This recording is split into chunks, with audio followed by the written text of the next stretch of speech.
Laurent Tolaj është gati për aventurën e re në ndjepujnë të kryer që do të transferohet të Bristol City, ndërsa Tolaj duket se ndjek hapat e Anis Mehmetit. Klubi Championshipit do të paguajë 4 milion pound të Plymouthi. Tolaj më parë ka spikatur me gola në League 2 dhe League 1. Bomberi shqiptar ka shënuar plot 58 gola në 3 edicionet e fundit, ndërsa ka asistuar edhe 30 të tjerë. Kontributi i tij në 88 gola duke u rritur përgjatë 3 viteve ka bërë që të jetë një nga sulmuesit më efektiv. Edicionin e fundit të mbylli me Plymouth në League 1, që është ndryshe kategoria e tretë për nga rëndësia në Angli. Tolaj deri tani është aktivizuar vetëm me moshat e Zvicrës, nëse FSHF e bind kuqezinëve mund të shtohet një bomber. Më parë është faqur duke vestuar gola me shqiponj, duke treguar lidhjen e tij me origjinën. Mesfushonri shqiptar Nazmi Kripshi vazhdon të vlerësohet si një nga futbollistët më krijues të Rubin Kazanit, edhe pse skuadra ruse pas vështirësi në procesin e transformimit të lojës në drejtimin e trajnerit Frank Artiga. Sipas analizave të mediave ruse, Kripshi vazhdon të jetë burimi kryesor i kreativitetit të mesfush, duke u dalluar në këtë fazë përgatitore të Rubin Kazanit. Megjithatë, theksohet se cilësitë e tij nuk mjaftojnë për të ndryshuar të vetëm fytyrën e ekipit. Kripshi vazhdon të duket si një grumbull energjie dhe kreativiteti, por nëse nuk do të ketë mbështetje nga pjesa tjetër e skuadrës, edhe ai do të ketë vështirë të bëjë diferencën, shkruhet në analizën e publikuar për gjendjen aktuale të Rubin Kazan. Përforcimet në krah të mbrojtjes nuk konsiderohen të mjaftueshme për të ndryshuar identitetin e skuadrës, ndërsa problemi kryesor mbetet mungesa e një mesfushori organizator.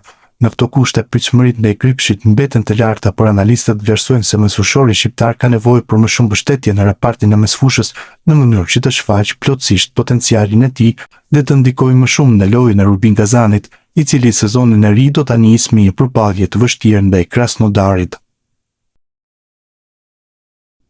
Ernest Muçi po përgatitet për një sezon të ri me shumë pritshmëri të Trabzonsporit dhe tashmë zyrtarisht si lojtari i Trabzonsporit e jo më në huazim, ku duhej që të binte te drejtuesit e skuadrës. Futbollisti shqiptar, i cili sezonin e kaluar u ofrua fillimisht në formë huazimi nga Beşiktashi, arriti të bindë me paraqitjet e tij dhe klubi turk vendosi të aktivizojë opsionin e blerjes për të bërë përfundimisht pjesë të skuadrës. Me një investim prej 8.5 milion eurosh për kartonin e tij, Trabzonspori tregoi besimin maksimal të Muçi, i cili tashmë shihet si një nga armët kryesore të repartit ofensiv. Në drejtimin e trajnerit Fatih Tekke, mesfushori kombëtar ka gjetur një rol shumë të rëndësishëm dhe pritet të jetë një nga protagonistët kryesorë të skuadrës në sezonin e ri. Rilindja te Trabzonspori. Kalimi nga Legia Varshavës te Beşiktashi ishte shoqëruar me shumë pritshmëri për Ernest Muçin, por aventura e tij te klubi Pardesi nuk shkoi sipas parashikimeve. Mesfushori shqiptar nuk arriti të siguronte vazhdimsinë e dëshiruar dhe shpesh u përballë me kritika për mungesën e stabilitetit në paraqitje. Megjithatë, transferimi te Trabzonspori ndryshoi gjithçka. Në sistemin e Fatih Tekke, Muçi gjeti hapësira të lirin që i nevojitej për të shfaqur cilësitë e tij më të mira. Roli më i lirë në fazën sulmuese i dha mundësinë të ishte më afër portës dhe të ndikonte drejt për drejt në rezultatet e skuadrës. Sezonin e kaluar 25 vjeçari zhvilloi 35 ndeshje zyrtare, ku realizoi 15 gola dhe dha 9 asist. Me 24 kontribute direkte në gola, Muçi regjistroi sezonin më të mirë të karrierës së tij, dhe u kthye në një nga lojtarët më të rëndësishëm të Trabzonsporit, duke arritur edhe në Kupat e Europës. Rekordi i turqëve. Performanca shqiptarit bëri që drejtuesit e Trabzonsporit të mos kishin dyshimin për të ardhmen e tij. Klubi turk vendosi të përdorte klauzolën e blerjes prej 8.5 milion eurosh dhe ta mbante Muçin në skuadër për një periudhë afatgjatë. Ky vendim tregon rëndësinë që lojtari ka marrë brenda projektit të klubit. Trabzonspori beson se Muçi mund të vazhdojë përmirësimin dhe të bëhet një nga figurat kryesore të ekipit, si në kampionatin turk ashtu edhe në arenën ndërkombëtare. Për disa javë Muçi ishte transferimi më i shtrenjtë në historinë e klubit. Trajneri Fatih Tekke ka qenë një nga faktorët kryesorë në shpërthimin e Muçit. Tekniku turk i ka dhënë shqiptarit më shumë liri në fushë, duke përtorur në një rol ofensiv ku ai mund të shfrytëzojë teknikën, goditjen dhe aftësinë për të krijuar raste. Në sezonin e ri, Trabzonspori do të garojë në 3 fronte dhe pritshmëritë ndaj Muçit janë edhe më të mëdha. Klubi pret që ai të jetë një nga lojtarët që do të mbajë peshën kryesore të sulmit dhe të bëjë diferencën në ndeshjet e rëndësishme. Përveç aftësisë për të shënuar, Muçi vlerësohet dhe për pasimet e fundit, duke qenë një nga asistuesit më të mirë në skuadër. Gjendja fizike. Gjatë përgatitjeve për sezonin e ri, Muçi ka dhënë sinjale pozitive. Futbollisti shqiptar është shfaqur i motivuar në stërvitje dhe ka tërhequr vëmendjen e stafit teknik me energjinë dhe dëshirën për të vazhduar në të njëjtin ritëm. Muçi duket se ka lënë pas periudhën e vështirë dhe dëmtimet që kishte së fundmi, e tashmë ndihet një nga liderët e skuadrës së Trabzonsporit. Shifrat. Karriera e Ernest Muçit po tregon arritje të vazhdueshme, por periudhat e Trabzonspori është padyshim më produktivja për të. Me fanellën e Tiranës e kishte regjistruar 20 gola dhe 5 asist në 64 ndeshje, ndërsa te Legia Varshavës kishte realizuar 21 gola dhe 10 asist në 114 paraqitje. Te Beşiktashi shqiptari kishte 11 gola dhe 4 asist në 61 ndeshje, por shpërthimi vërtet erdhi në Trabzon ku në vetëm 35 ndeshje arriti shifra shumë të larta me 15 gola dhe 9 asist. Tashmë Ernest Muçi është kthyer në një nga emrat më të rëndësishëm të skuadrës turke dhe synon që sezonin e ardhshëm ta çojë dhe matej nivelin e tij. Trabzonspori beson se shqiptari mund të jetë një nga liderët e projektit të ri dhe një figurë vendimtare në objektivat e klubit. Simoni u shit në Dinamo të Frankfurti në Bundesligën gjermane për 600.000 euro, më pas për të pasuar huazimet, por asnjë nuk e ktheu në titullar në Gjermani. Portieri 22 vjeçar ka edhe një vit të mbetur kontratë, së fundmi është shfaqur në stërvitje me Luzernën që është pjesë e Superligës zvicerane, pas largimit për 1.1 milion euro të portierit Pascal Lorenz nga Luzern te Hanover. Drejtori sportiv Remo Meyer raportohet nga Blick të ketë gjetur një zëvendësues dhe bëhet fjalë pikërisht për Simonin, për shkak se është jashtë planeve të Frankfurtit. Transferimi i tij në Zvicër duket se do të jetë i lehtë. Portieri nga Lezhë është 1.95 metri i gjatë dhe regjistron një paraqitje me kombëtaren e Shqipërisë.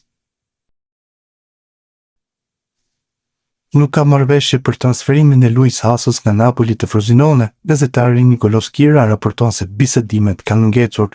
22 vjeçari është rikthyer te Napoli pas huazimit të suksesshëm te Carrarese në Serie B. Mesfushori nuk ka hapësira në projektin e trajnerit Allegri, ndaj dhe duhet të gjejë skuadër. Fakti është se kontrata e tij vlen deri në vitin 2029, ndaj dhe Napoli që bleu kartonin për 500.000 euro nga Lecce po shkon që të përfitojë. Hasa vendosi këtë vit që të ishte përfundimisht orë nga Italia. Në muaj qershor u vendos në urdhrat e trajnerit Rolando Marante, kombëtarja shqiptare. Negociatat me Selseit Hysaj të Lecces kanë ngecur. Klubi Serie A paraqiti dje ofertën zyrtare ndërsa priti 24 orë për përgjigjen. Gianluca Di Marzio shkruan se Lecce bëri përpjekje të konsiderueshme financiare. Në anën tjetër ndodhet Hysaj, i cili nuk dha dritën jeshile dhe preferon të shikojë për opsione të tjera para vendimit përfundimtar. Negociatat e ngecura bëjnë që edhe Lecce të shikojë për opsione të tjera. 32 vjeçari mbrojtjes u largua nga Lazio, ku i pati minutat me pikatore në 2 sezonet të kaluara. Hysaj ka një karrierë të fokusuar vetëm në Serie A, aty ku mbi 100 ndeshje regjistron me Empolin dhe Lazion, ndërsa te Napoli kaloi 200 paraqitje. E ardhmja marrashkumbullus mbetet një nga çështjet që pritet të zgjidhet gjatë javëve të ardhshme në merkaton e verës. Mbrojtësi kombëtare shqiptare është rikthyer te Roma pas huazimit të Mallorca, ndërsa prej ditësh emri i lidhet me një transferim të mundshëm te Torino, që vazhdon ta monitorojë nga afër. Megjithatë, për momentin prioriteti i 25 vjeçarit është të nisë përgatitjet me Verdekushtë dhe të bisedojë me trajnerin Gianpiero Gasperini për të kuptuar nëse do të ketë hapësira në projektin e ri teknik. Kumbulla është grumbulluar normalisht nga Gasperini për fazën përgatitore në Trigoria dhe pse konsiderohet një nga futbollistët që mund të largohet gjatë kësaj merkatoje. Pas 2 sezoneve në Spanjë, fillimisht me Spanjolin dhe më pas me Mallorcën, mbrojtësi shqiptar është rikthyer në kryeqytetin italian, ndërsa Roma dhe përfaqësuesit e lojtarit do të marrin një vendim përfundimtar vetëm pas një vlerësimi të situatës. Torino mbetet një nga klubet më të interesuara për shërbimet e tij, por nuk përjashtohet as mundësia që Kumbulla të vijojë karrierën në Serie A ose të rikthehet në La Liga. Në një intervistë dhënë për Corriere dello Sport, mbrojtësi shqiptar ka folur për të ardhmen, eksperiencën në Spanjë, raportin me Mourinho, si edhe mundësinë për të punuar me Gasperinin, duke pranuar se do të donte të punonte. E ardhmja. Nuk e ndjen ende se çfarë do të ndodh. Tani jam te Roma dhe do të shoh nëse do të kem mundësinë të luaj kartat e mia. Nëse jo, atëherë bashkë me klubin do të kërkojmë një zgjidhje që të jetë mirë për të dyja palët, u shpreh Kumbulla. Mbrojtësi theksoi se nuk do ta kishte problem të vazhdonte te Roma, por në rast largimi dëshiron të gjejë një skuadër ku të ndërtojë diçka afatgjatë. Nëse qëndroj te Roma, për mua është shumë mirë, sepse nuk kam pasur kurrë probleme me klubin. Nëse largohem, shpresoj të gjej një ekip ku të qëndroj për disa vite, një klub me projekt i qartë. Mendoj se Serie A dhe La Liga janë kampionatet më të përshtatshme për mua. Eksperjenca jashtë Italisë më ka ndihmuar të arritem shumë si futbollist dhe si njeri. Është një përvojë që do t'ja këshilloja çdo lojtari i vijojë mbrojtësi kuqezi. Kumbulla foli dhe për rikthimin në Trigoria dhe mundësinë për të bindur trajnerin e ri Gianpiero Gasperini. Sipas tij, stili i lojës së teknikut italian mund të nxjerrë në pa cilësitë e tij pasi më parë ka punuar me Ivan Juric te Verona, një trajner midje të ngjashme. Mendoj se kam karakteristika që përshtaten me mënyrën e lojës së Gasperinit. Te Verona kam punuar me Juric, i cili ka shumë ngjashmëri me të. Sigurisht më pëlqen ideja për të punuar me të sepse është një nga trajnerët më të mirë në Itali dhe në Europë. Por fillimisht duhet të flasim dhe të kuptojmë planet e klubit, u shpreh Kumbulla. Jose Mourinho. Një pjesë e intervistës që kushtua dhe eksperiencës me Jose Mourinho, trajnerin me të cilin fitoi Ligën e Konferencës në vitin 2022. Kumbulla nuk i fsheu emocionet kur kujtoi finalen e Tiranës. Mourinho është një trajner për klube si Real Madrid, nëse rrugët tona do të kushtizoheshin sërish do të ishte kënaqësi. Falti kam përjetuar një nga netët më të bukura të jetës sime. Më ndodh shpesh të rikthej me mendje të finalja Tiranës, te Roma, te trofeu, tifozët e fakti që gjithçka ndodhi në vendin tim, shtoi ai. La Liga. Në fund mbrojtësi shqiptar u ndalzi dhe përvoja në La Liga ku pati mundësinë të përballej me disa nga sulmuesit më të fortë në botë, përveç Kylian Mbappé që është zgjedhja më e lehtë, të veçoja Alexander Sorloth, ishte një nga kundërshtarët më të vështirë që kam pasur përballë, tha Kumbulla mes të tjerash. Për momentin mbrojtësi shqiptar do të vazhdojë të stërvitet me Romën gjatë fazës përgatitore, ndërsa ardhmja e tij pritet të sqarohet në javët në vijim. Torino mbetet në pritje të zhvillimeve, por vendimi final do të merret vetëm pasi mbrojtësi shqiptar të zhvillojë bisedimet me drejtuesit e klubit verdekuq dhe trajnerin Gianpiero Gasperini. Qazim Laçi është kthyer në idhull në Turqi që sezonin e shkuar ishte një nga lojtarët më të rëndësishëm të Rizespori. Mesfushori kombëtares ka zënë vendin e tij në formacion si lider, teksa ka dhënë një intervistë gjatë për media turke, ku foli për objektivat e skuadrës për edicionin e ri, jetën në Rize, rolin e tij në fushë, golat më të veçantë të karrierës dhe mesazhin për tifozët. Laçi thekson se skuadra nuk dëshiron të mjaftohet me suksesin e sezonit të kaluar dhe se objektivi është të arrijë rezultate edhe më të mira. Si e vlerësoni sezonin e kaluar? Me një fjalë vlerësoj si të suksesshëm. Natyrisht në disa ndeshje nuk arritëm rezultatet që dëshironim, por duke mbyllur kampionatin në vendin e 8, besoj se arritëm një nga renditjet më të mira në historinë e klubit. Edhe në aspektin personal u ndjeva shumë mirë këtu. Fakti që kisha shok skuadra me të cilët flisnin të njëjtin gjuhë ma lehtësoi procesin e përshtatjes. Unë jam gjithmonë një futbollist që synon të jap kontribut për ekipin, ndërsa përpiqesha të ndihmoja skuadrën me golet e mia, synimi im ishte gjithashtu të rrisja nivelin e performancës personale. Mbështetja që mora nga shokët e skuadrës gjatë kësaj periudhe ishte shumë e rëndësishme për mua, gjithashtu këshillat e dy trajnerëve me të cilët punova dhe besimi që ata treguan ndaj meje patën një rol të madh në paraqitjet e mia gjatë sezonit të kaluar. Këtë sezon po përgatiteni për një kampionat edhe më të vështirë.